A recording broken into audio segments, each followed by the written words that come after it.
What is it, Jim? A signal has indicated the possibility of a colony ahead. We need to analyze this signal in more detail. I am receiving indications that it is a large colony of some sort. They appear to be of human origin. Sprock, do we know if this is a malicious or violent colony? My signals indicate that it is a large colony of women. More specifically, nurses. Nurses? Do they pose a threat to us? No, on the contrary. They were known to be quite bitter and angry toward each other, however were not known for their outward hostility or anger toward others, especially for those in perceived authority. I did not think nurses still existed. What I understood was that they ceased to exist somewhere back in the 21st century. According to my data, nurses were precursors to the technological assistant. Nurses were the largest group of healthcare providers in the healthcare system on Earth, however remained oppressed and constrained within their practice. So, what contributed to their demise? That is a very complicated question.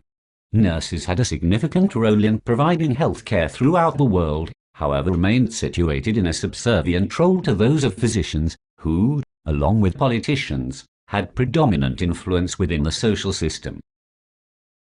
There were attempts at solidifying nurses' positions in the system, including situating their education within colleges and universities, and pursuing empirical research to define what exactly they did. This was done in attempts to justify their role as scientific, and therefore valid. So what happened? Was their role more clearly defined? One of the prominent ideologies at the time was scarcity. Healthcare resources were apparently thin, costs were soaring, and nurses' salaries were seen as contributing to escalating costs.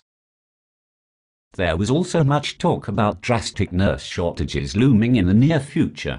So, a fast-track approach to nurse production was instituted. A cheaper category of nurse was created, who were offered less education than what was generally accepted to be the minimum at the start of the 21st century.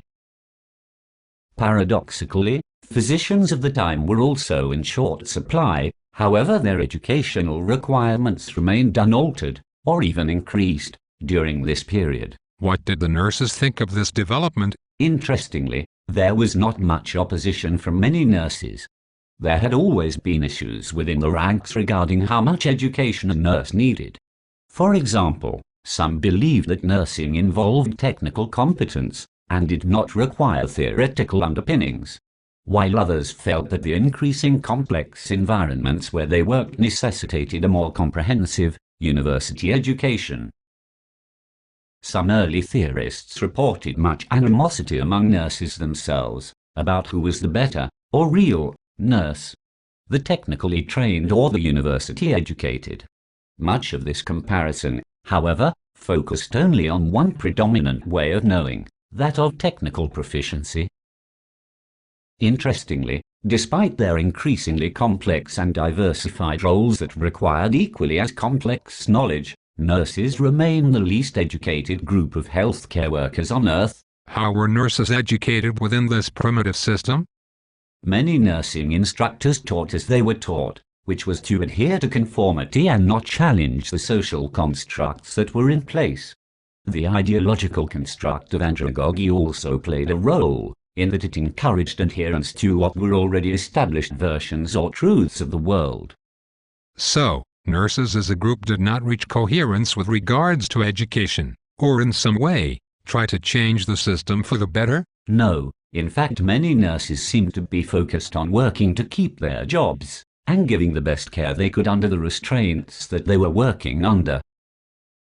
In fact, research indicated that the more they were constrained, the harder they worked. However, it came at a price. A price? What do you mean? The effects of ongoing oppression were clearly evident in nurses' treatment of each other. It was a well-known fact that nurses had the reputation of, quote, eating their young.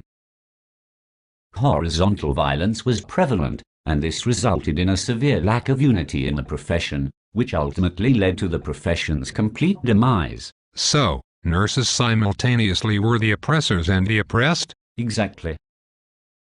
Various philosophies, frameworks, and theories had been developed in hopes to inform, describe, and understand nursing, and critical theory was one of them. It was in this context that emancipation of oppressed groups was discussed, including nurses. Interestingly, this theory suggested that those who were the most oppressed did not even have the capability to recognize that, in fact, they were oppressed. So, this could have contributed to reasons why nurses did not attempt to liberate themselves from oppression? They did not recognize it in themselves? Absolutely. Issues of power, privilege and oppression continued within the profession. Gaps in nursing education and professional development in this regard created a pattern that appeared to be unalterable. So how did the nurses end up being colonized in space? During the midpoint of the 21st century, thousands of nurses left the profession. Some retired, while others abandoned the profession due to burnout or stress, as the profession no longer represented what nurses thought it to be. Interestingly, this perpetuated the scarcity ideology, which reinforced the notion of less education, not more, for training nurses. This ultimately led towards the technological assistant role that developed. That is most interesting, Sprock. Early 21st century nurse educators echoed early critical theorists such as Frere when they wrote that one works to either reinforce the status quo or to enact change. I suppose that is the ultimate lesson to be learned from the nurse's experience. Yes, you were so right. Thank you for your insights, Sprock. Have you seen Lieutenant Uhura? She's supposed to be bringing me my coffee.